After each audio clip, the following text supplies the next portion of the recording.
Hi అండి. Welcome to సంతోష వంటలు. నేను ఈరోజు చాలా హెల్తీ అయిన, టేస్టీ అయిన ఒక లడ్డు చూపిస్తానండి. ఈ లడ్డూలు నేను పల్లీల పొడి, నువ్వుల పొడి తీసుకొని బెల్లం పాకం పట్టుకొని చేసుకున్నానండి. ఇది హెల్త్‌కి చాలా చాలా మంచిది. అలాగే టేస్టీగా కూడా ఉంటుందండి. ఇది కంపల్సరీ ఒకసారి ట్రై చేయండి. ఎలా ఉందో నాకు కామెంట్ కూడా చేయండి. ఇప్పుడు నేను దీనికోసం ఏమేమి తీసుకున్నానో చూపిస్తాను. ఇక్కడ నేను కొద్దిగా పల్లీలని, కొద్దిగా నువ్వులని దోరగా వేయించి ఇలా పౌడర్ చేసుకున్నానండి మిక్సీలో వేసి. ఇలా కొద్దిగా బరకగానే పట్టుకోవాలండి మిక్సీని. అప్పుడే లడ్డు చాలా బాగుంటుంది తినడానికి. ఇక్కడ నేను ఈ కప్పుతో ఒక కప్పు బెల్లం తీసుకున్నానండి. ఇలా 1 కప్ బెల్లం సరిపోతుంది 3 కప్స్ పొడికి. ఒక కప్పు బెల్లం, చిన్న glass water, half teaspoon ఇలాచీ పొడి, పల్లీలు నువ్వుల వేయించిన పొడి. ఇవి చాలండి మన పల్లి నువ్వుల లడ్డుకి. ఇది చేసుకోవడం చాలా సింపుల్ అండ్ ఈజీ అండి. కంపల్సరీ ఒకసారి ట్రై చేయండి. ఎందుకంటే ఇది హెల్త్‌కి కూడా చాలా మంచిది. కాల్షియం ఉంటుందండి. బోన్స్‌కి కానీ, హెల్త్‌కి కానీ మంచిదండి. ఇప్పుడు ఎలా చేసుకోవాలో చూపిస్తాను. ముందుగా స్టవ్ మీదకి ఒక కడాయి పెట్టుకొని ఈ తీసుకున్న కప్పుడు బెల్లం వేసి దాన్ని పాకం చేసుకోవాలండి. ఒక చిన్న గ్లాస్ వాటర్ యాడ్ చేసుకోవాలి. ఈ చిన్న గ్లాస్ వాటర్ సరిపోతుందండి.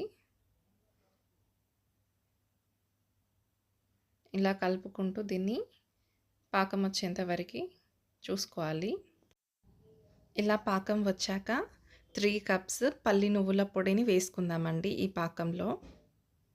3 కప్స్ సరిపోతుంది 1 కప్పు బెల్లానికి.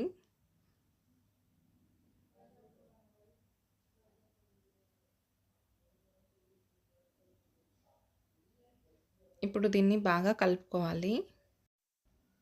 నా వీడియో కనుక నచ్చినట్టయితే ప్లీజ్ లైక్ చేయండి, షేర్ చేయండి, సబ్స్క్రైబ్ చేయండి. ఇంకా మంచి మంచి హెల్తీ అయిన డిషెస్ అనేది నేను తీసుకొస్తానండి. ఇలా మొత్తం మిక్స్ చేసుకోవాలి. ఇలా మిక్స్ చేసుకున్నాక మనం హాఫ్ టీ స్పూన్ ఇలాచీ పౌడర్ వేసుకోవాలి. ఇప్పుడు మళ్ళీ ఇంకోసారి కలుపుకొని కొద్దిగా చల్లగా అయ్యేంత వరకు పక్కన పెట్టుకోవాలండి.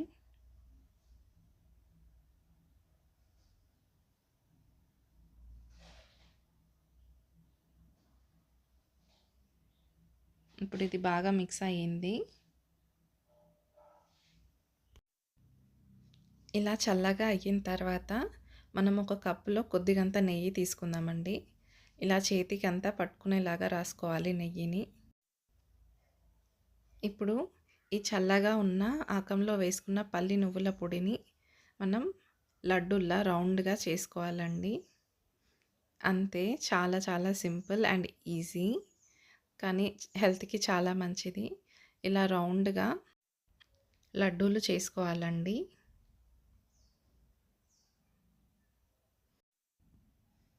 ఇది తింటే చాలా చాలా టేస్టీగా ఉంటుందండి. ఒక్కసారి మీరు చేసుకున్నారంటే మళ్ళీ మళ్ళీ చేసుకుంటారు. And please like my video, share my video and subscribe to my channel. ఇలాగే మిగిలిన పొడినంతా నేను లడ్డూలు చేసుకున్నానండి. ఇక్కడ చూపించిన విధంగా ప్రతిసారి కొద్దిగంత నెయ్యి తీసుకొని ప్రతి లడ్డూకి ఇలా రౌండ్గా చుట్టుకోండి. ప్రతి లడ్డూకి కొద్ది కొద్దిగా నెయ్యి అంటించుకోండి చేతికి. విరగకుండా రౌండ్గా మంచిగా వస్తాయండి. ఇలాగే నేను మిగిలినదంతా లడ్డూలు చేసుకున్నాను. Thank you for watching my video. Take care. Bye bye.